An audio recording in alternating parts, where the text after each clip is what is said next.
সবাইকে জয় যিশু। আজকে নতুন আবার একটা ভিডিও নিয়েছি আপনাদের সামনে। ভিডিওটা শুরু থেকে দেখতে থাকুন। আজকের কন্টেন্টটা হচ্ছে, প্রভু যদি চায় সব হবে, আর প্রভু যদি না চায় কোনো কিছু হবে না।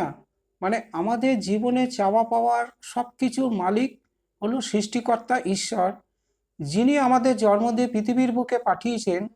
তার কাছে কিন্তু আমরা সবসময় চেয়ে থাকি এবং তার কাছ থেকেই আমরা কিন্তু পাই। তাই আমরা তো সরাসরি সৃষ্টিকর্তা ঈশ্বরের কাছে পৌঁছাতে পারি না। তাই মনুষ্যপুত্র প্রভু যিশুর কাছে প্রার্থনার মাধ্যমে আমরা চাইতে থাকি, ঠিক প্রভু একদিন না একদিন আমাদের মনের আশা আকাঙ্ক্ষা উদ্দীপনা ঠিক সমস্ত কিছু পরিপূর্ণ করে দেয়। স্বর্গের দূত পাঠিয়ে আমাদের পথে ঘাটে রক্ষা করে, পরিত্রাণ করে, উদ্ধার করে, যাতে গভীর সংকটে বিপদে আপদে আমরা না পড়ি। তা প্রভুই আমাদের জীবনের মালিক, প্রভুই আমাদের জীবনে সর্বসর্বা। প্রভুকে ছাড়া কোনো কাজ হয় না, হবেও না।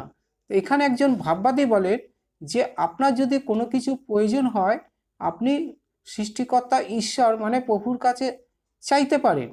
তার কাছেই আছে সব কিছু। তিনি কিন্তু সব কিছু তার কাছ থেকেই আপনি পেয়ে থাকবেন। এবং বলছে, কিন্তু সর্বদা মনে রাখবেন যে আপনার জীবনে অন্য যে কোনো জিনিসের চেয়ে আপনাকে তাকে বেশি প্রয়োজন। মানে প্রভুকে কিন্তু জিনিসের থেকে আমাদের কিন্তু বেশি প্রয়োজন। কারণ প্রভুই একমাত্র পথ। এই পথেই যে হাঁটবে সেই কিন্তু পরিত্রাণ পাবে, অনন্ত জীবন লাভ করবে। সুতরাং প্রভুকে কিন্তু আমাদের জীবনে চাওয়া পাওয়ার থেকে বেশি আরও প্রয়োজন অনন্ত জীবনের জন্য। তাই বলছে তার চরিত্র, তার জ্ঞান, তার বোঝার শক্তি, ক্ষমতা সব কিছু কিন্তু প্রভুর কাছ থেকেই আমরা পেয়ে থাকি। তাই বলছে সব কিছু তো তার কাছ থেকে এবং তার মধ্যে দিয়েই আসে। মানে প্রভুর মধ্য দিয়ে তার কাছ থেকেই কিন্তু আমাদের কাছে আসে, আর সব কিছু তার উদ্দেশ্যেই কিন্তু আমরা পেয়ে থাকি। তাই তার কাছ থেকে এসেছে সমস্ত জিনিস, তার মাধ্যমে কিন্তু আমরা বেঁচে আছি খেয়ে পড়ে।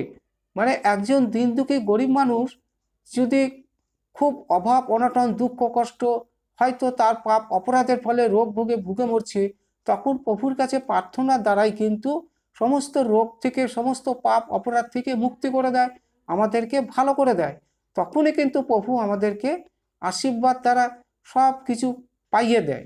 সুতরাং প্রভুই আমাদের জীবনের সব, প্রভুই আমাদের জীবনের সর্বসর্বা।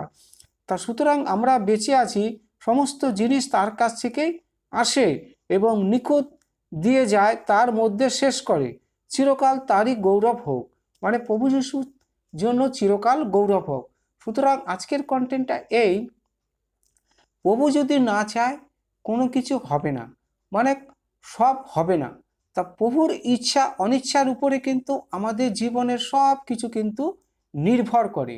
তো সুতরাং কোনো মানুষ যদি আজীবনকাল প্রভুর উপরে ভরসা করে চলতে থাকে, তার জীবনে অভাব অনটন দুঃখ কষ্ট রোগ ব্যাধি কখনো কিন্তু কোনোদিন আসবে না। কারণ প্রভু আসতে দেবে না। কারণ গীতসংগীত 91 অধ্যায় স্পষ্ট লিখিত আছে, যেহেতু তুমি আমার নাম স্মরণ লইয়াছ, তার জন্য আমি তোমাকে বাঁচাবো। তোমার সম্মুখে বিপদ আসবে, ডান দিকে আসবে বা দিকে আসবে, কিন্তু তোমার সম্মুখে আমি আসতে দেবো না। কারণ যেহেতু তুমি আমার নাম মুখে এনেছো।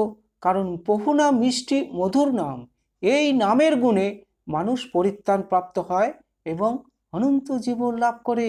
হালেলুয়া। তাহলে আজকের কন্টেন্টটা এই পর্যন্ত। সবাইকে জয় যিশু। ভিডিওটা যদি একটু ভালো লাগে একটা সাবস্ক্রাইব দেবেন।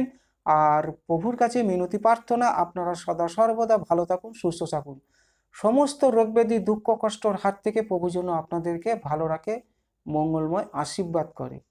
হালেলুয়া। সবাইকে জয় যিশু। আমিন।